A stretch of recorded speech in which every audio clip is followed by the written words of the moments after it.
Recording in progress. The Maimer is from Shabbos Parshas Chukas, Yud Tammuz Tovshin Chof Hey. Hashem spoke, etc. Zois Chukas HaTorah. This is the Chukah of the Torah. The Chukah is the decree. They shall take to you a red heifer. He explains in the Torah the idea of paradumam. It says about paradumam chukas haTorah. Now, the question or the issue that Alter Rebbe is addressing over here in chukas haTorah is, why does it say chukah of the Torah? There's a different time when the Torah says the word chukah. It says zois chukas haPesach. This is the chukah of the Korban Pesach. Here we don't say zois chukas hapara aduma, zois chukas hapara. This is the chukah of the para. He says zois chukas haTorah. This is the chukah of the Torah. Why is it related to the Torah in general or to the Torah in its entirety? So he says, he closes HaTorah. That's because the mitzvah of Paraduma is the general and the encompassing part of the entire Torah. And Alter Rebbe, the Torah explains in what way is Paraduma something that encompasses the whole entire idea of the Torah. He closes in Torah mitzvahs, who the general idea of Torah and mitzvahs is that through this a person arrives at a level of being both drawn and rising up and being and pulling himself and attracted to above and then returning down here below. There's a movement of upwards attraction and pulling towards Hashem, known as the Ratzi, and there's the Shoiv, the return downward. So he says, the mitzvahs paradum. And both of these approaches, both of these movements of Ratzi v'Shoiv comes down in a clear way and in a totally revealed way in the mitzvah of paraduma. Shekol in Yanahush de Abchinas the Ratzi v'Shoiv, that the entire paraduma, as we'll soon explain how, encompasses in its makeup both the Ratzi and the Shoiv. Mashenkin, the Rebbe says in the parentheses, as opposed to Bishara mitzvahs, when it comes to other mitzvahs, Sheyesh mitzvahs, Shin Yonim Hurak Ratzui, there are those mitzvahs that they're only about the drawing upwards, the pulling upwards. For example, let's say Tefillah. Tefillah is about the love that we have for Hashem, the connection that we have to Hashem. It's more about a Ratzui. When we're dealing, let's say, with other mitzvahs, let's say in the mitzvah of tzedakah, tzedakah is about being mamshech lamata. It's about a chesed that's going from above to below. V'yesh mitzvah shin yanim morak shoiv, that's only about going downwards. Sometimes explained that's the difference between tefillah versus mitzvahs in general. Sometimes certain mitzvahs themselves are different. But in paraduma, we have something that encompasses all the mitzvahs because it has both the Ratzi and the Shoiv. The idea of Ratzi, the drawing upwards, that is the burning up the cow into ash. The idea of fire is the opposite of water. Chassidus always talks about. Water is about descending from a high place to a low place. Fire is about rising upwards, drawing upwards. Vashoiv, so the fire that burns up the parah, that's the idea of Ratzi, that's the drawing upwards. Vashoiv, and the idea of Shoiv that's to be found in the paradumam, in the Venosnol of Maim Chaim Melkeli, this idea that he places upon the ashes, he says, you should put on living water. In other words, spring water, you should place it in a vessel. That signifies and that indicates the idea of Shoiv, the return, the water that comes from above to below. That's why the Alter Rebbe explains in Likutei Torah that Paraduma is called Chukas HaTorah. It symbolizes and stands for the entire Torah because it encompasses something that has to do with the entire Torah. So now the Rebbe is going to try to explain and to understand how does this idea fit in with the general concept of what Paraduma has always spoken about, the fact that it's a super rational law. That's why it's part of the level of chukim, etc., etc. Seemingly, that is something that is not the entirety of the Torah. That's very unique. And even in chukim itself, it's very unique, as the Rebbe will explain. Line 14 on the first page of the Maim. Yet we need to understand how does this fit in with the simple meaning? That what it says, this is the statute, the decree of the Torah. It's referring to the mitzvah of the paraduma. It's such a decree that is not comprehended by intellect. So he says, the Rebbe is going to, in the brackets, enumerate 2 points which defies intellect in the paraduma. Both concerning the purity that it functions, that it does.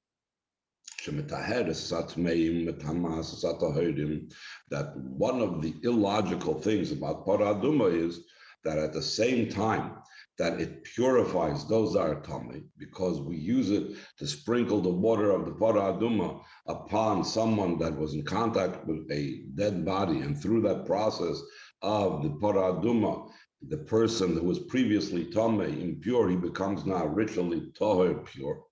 But at the very same time, the very person that handles the paraduma, the very person that does the sprinkling, he himself becomes defiled through it. He himself becomes impure through it.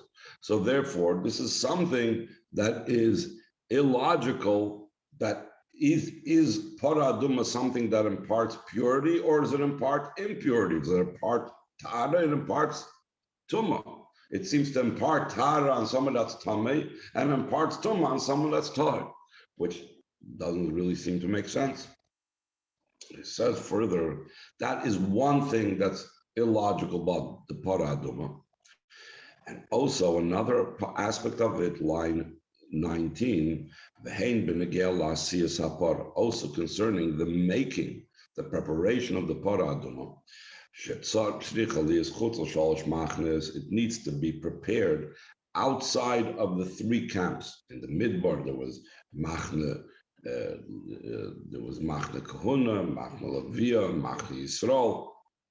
The Machne Kahuna was the place, or Machne Levia was surrounding the place of the oil moyed and so on. So there was the oil moyed, there was the Machne Levia, there was Machne Yisrael, and it had to be prepared outside of these camps.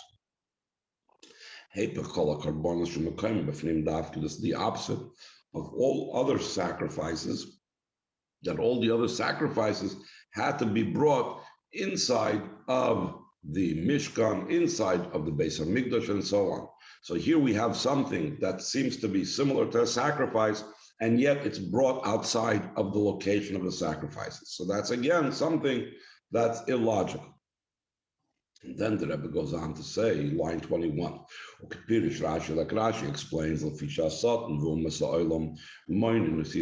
since the Satan and the nations of the world annoy and upset Yidden, and Loimar, to tell the Yidden, Maha mitzvah zois, what is this mitzvah that you have, Ma tam yeshba, and what reason is there behind this? And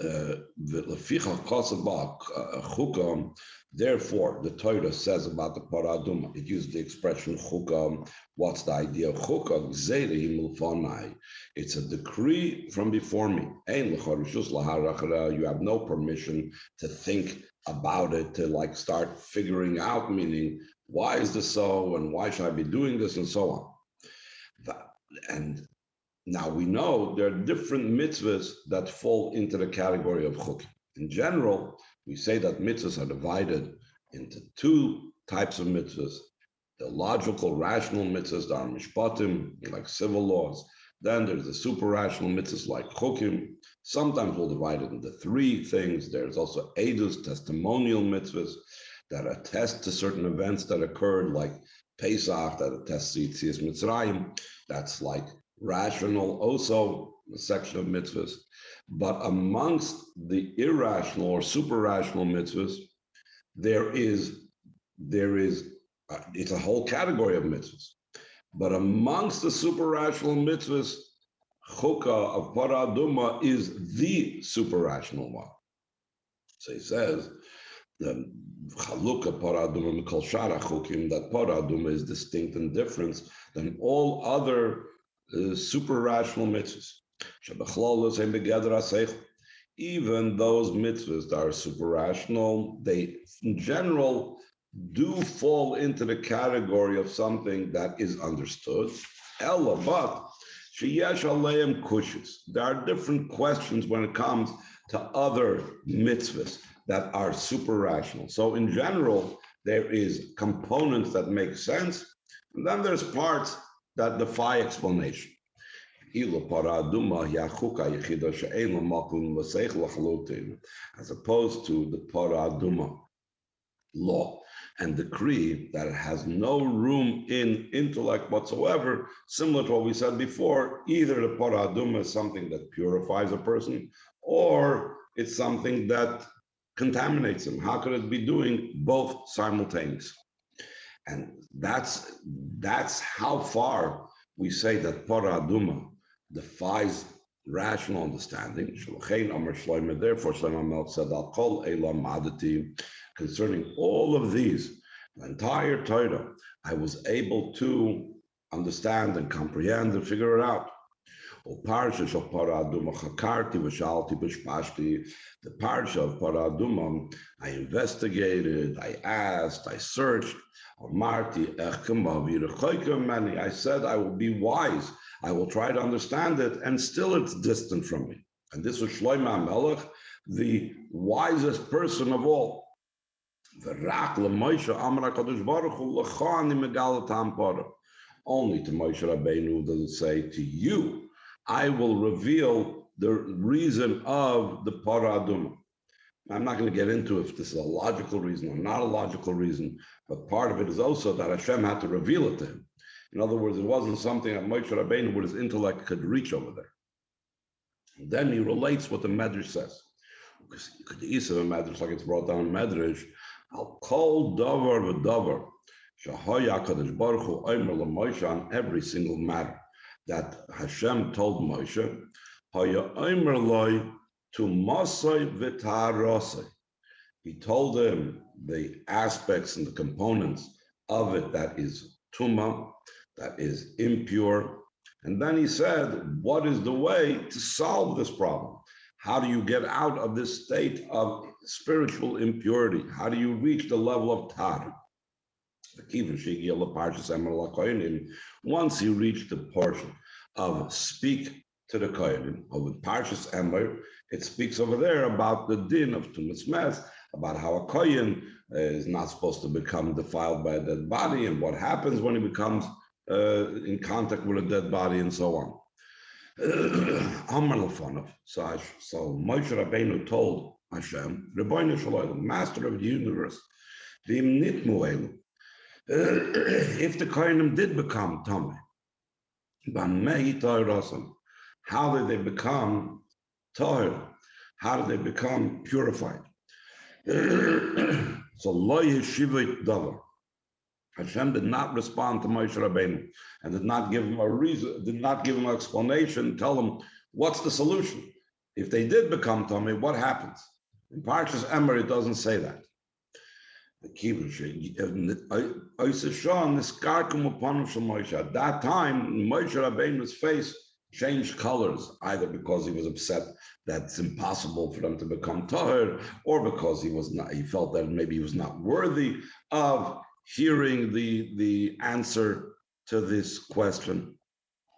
But they were going through the parshas. That was only Parshas Emor, that was in Chumash Vayikra. Then finally they came to Chumash Bamidbar, they came to the parsha of Chukas. So it says, once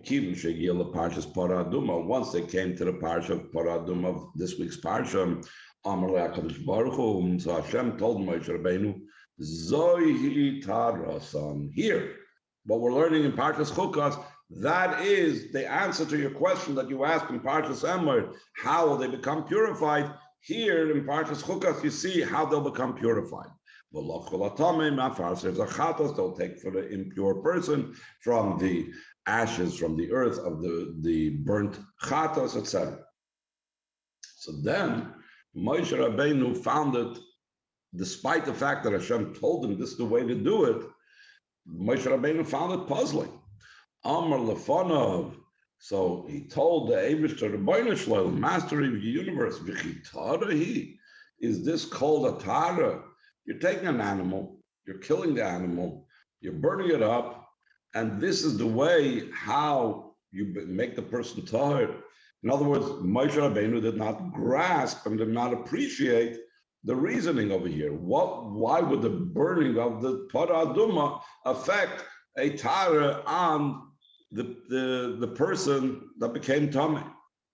So that's why Hashem told him, Zois chukas ha-Torah, Amra Kadosh Baruch Hu, Moshe chukahi. So Hashem told Moshe Rabbeinu, you should know, Moshe Rabbeinu, it's a decree. Gzeira gazarti, I decree the decree, ve'ein b'riya yechoilo lamed al gzeirasi, and no creature can appreciate and understand my decree. The chsiv zois chukas ha-Torah. That's the meaning, according to the Medrash of what it says, zois chukas ha-Torah, that of the entire Torah, which is the true decree that defies any type of rational explanation, that's the Para Aduma. Shebezeh mudger shepara aduma shoyne mekol shar mitzvah Torah. In this whole medrash, and especially in the way it explains Zois Chukas HaTorah, it's emphasized that in this way, Para Aduma is distinct from all the other mitzvahs of the Torah, including Chukim. Even amongst Chukim, even amongst super rational mitzvahs, it is unique and is beyond all those super rational mitzvahs.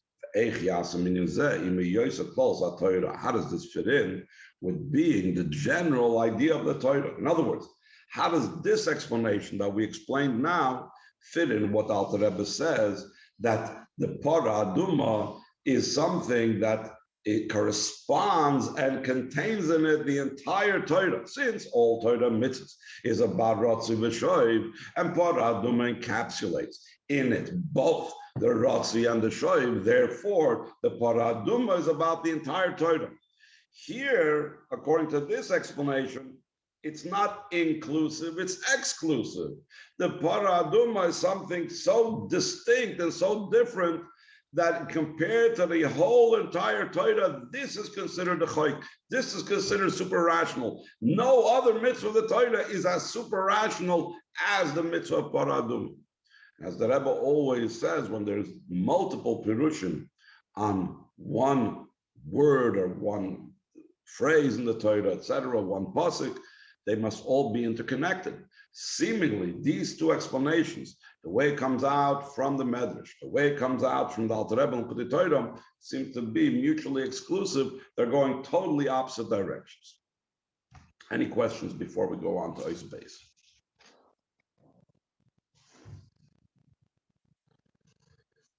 Okay, we're holding on page Vav, the second page of your downloads. Ois Beis, line 23. This will be understood by prefacing what's explained in Kutei Torah. When it says Chukas HaTorah, it's from the expression being engraved. The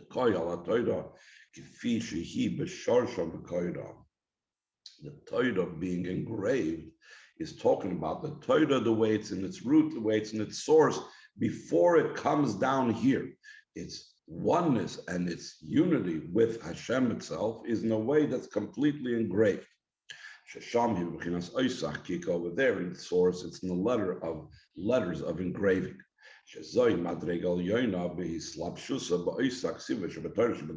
This is a much higher level than being enclosed in letters of writing that's in the written Torah. Is just like in the physical, in the letters that are written with ink upon parchment. Like we had also in our Maimer not too long ago. Letters written on parchment are something that is separate and foreign to the parchment. It's only that after writing this sefer, the Sefer Torah, for example, he writes it with ink upon parchment. They became joined, they become as one. Top of the next page. But letters of engraving, just for example, like the letters that were on the luchos that Hashem brought down from Har Sinai. Choros ala luchos, they were engraved upon the luchos, they weren't written on the luchos. They are from and in the actual stone. They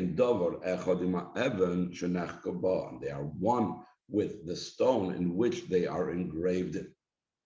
And the Rebbe, we had in other places, says that you could see this distinction and this difference between written letters and engraved letters, that written letters, even once they were written, you can separate them afterwards, or they can become erased, or they could fade, and so on and so forth, or you could scratch them off, like the letters in the Sefer Torah. They can be scratched off. But letters that are engraved are inseparable because they're essentially one with the stone in which they were engraved. Then the Rebbe adds also something we've had in other Mamorim, that in engraving itself, there's two levels of engraving. There's an engraving that goes through and through, which is the miracle of the luchos that the Rebbe is going to explain, or an engraving which is only upon the surface, but it doesn't go through and through the stone. So he says on line 3 on page Zayin, Protis Yoser, more specifically, Mevur, Behemshach Samach Vav, it's explained in the Hemshach of Tafri Samach Vav, the Rebbe Rashab, Oisach Kika Gufa Yeshnei Efan, in the letters of engraving itself, there are two types of engraving. Chakika stam, an ordinary engraving, meaning an engraving that doesn't go through and through, that's only on the surface of the stone, etc. And then there's chakika me'ever la'ever, and then there's an engraving that goes through and through. For example, like the letters that were in the luchos that Moshe Rabbeinu brought down. The letters went through and through, like it says, Mishnei Evreihem. It says that they were written from both sides. How are they written from both sides? Because they were through and through from both sides of the stone.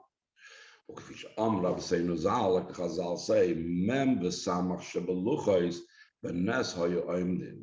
the letters, the final mem, and the samach of the luchos, they were miraculously hanging and standing in the luchos, because since the mem is something that has, think of it like it like surrounds, and there's an empty space. That's the entire letter of the shlos mem, of the final mem, and there's an entire empty space of the samach. So therefore, how can the if you will, the donut hole, the piece of stone in the middle of the samach or in the middle of the final mem, the shlos mem, stay suspended if it was engraved through and through? If it wouldn't be engraved through and through, so then it's not a problem. So for that, the Chazal say it was miraculous that the letters samach and mem were able to be suspended in the middle of the luchos. So from this we see that literally means that it was engraved through and through.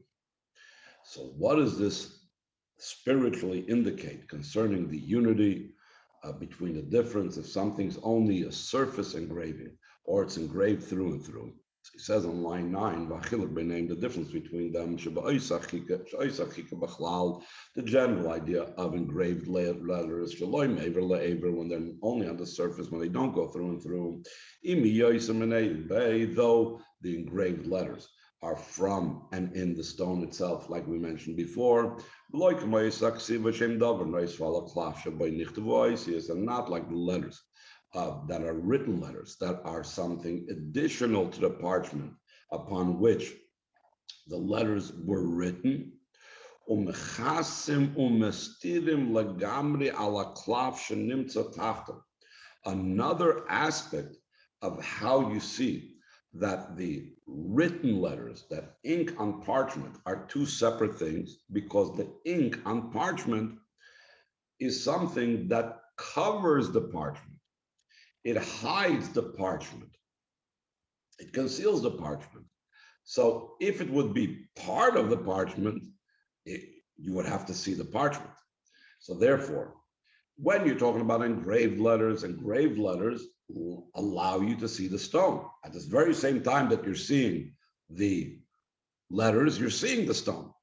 But with ink on parchment, because ink and parchment are, after all, two separate things, even though they're joined together, but the ink blocks us from being able to see the actual parchment.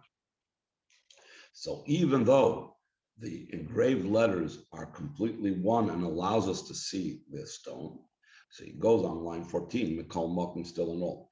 And since there's a place where it can be grasped in the stone to such a degree that you could fill the space in the stone with ink. In other words, there's a potential for something that will cover up the stone. By engraving letters in the stone, you have placed in the stone a greater potential for it to be blocked. Whereas if the stone would have been smooth without it being engraved, wouldn't have had a receptacle for ink, or in other Amarim it says, for dirt to gather over there. This means line 16. By engraving a stone only on the surface, even though there's no actual concealment, but it's already a potential for having like written letters. If you would fill it with ink, then it would be like written letters, and written letters completely conceal that place. So therefore, engraved letters that are only engraved on the surface still have a connection with written letters, because also they conceal somewhat. And where do we see the concealment? This is only a potential. Where do we see in the potential already that there's a bit of a concealment? So the Rebbe adds another component to this. He says,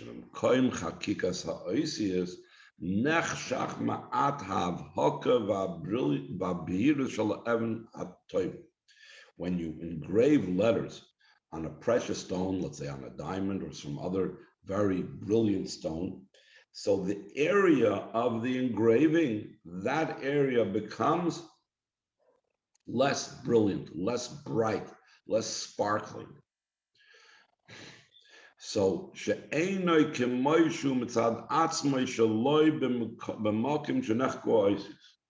the shine and the sparkling nature of the stone is not as powerful and not as luminous in the place where the letters were engraved as to the rest of the stone that's not engraved. So that is how an engraved letter, though because it's not engraved through and through, has still some similarity to the letters that are written. It has already potential for it, and being that it has potential for it already, it shows that it's already lower. But as opposed to that, but letters that are engraved through and through, they have no room whatsoever where anything can be grasped. In other words, they're totally hollow. There's no back to it, etc.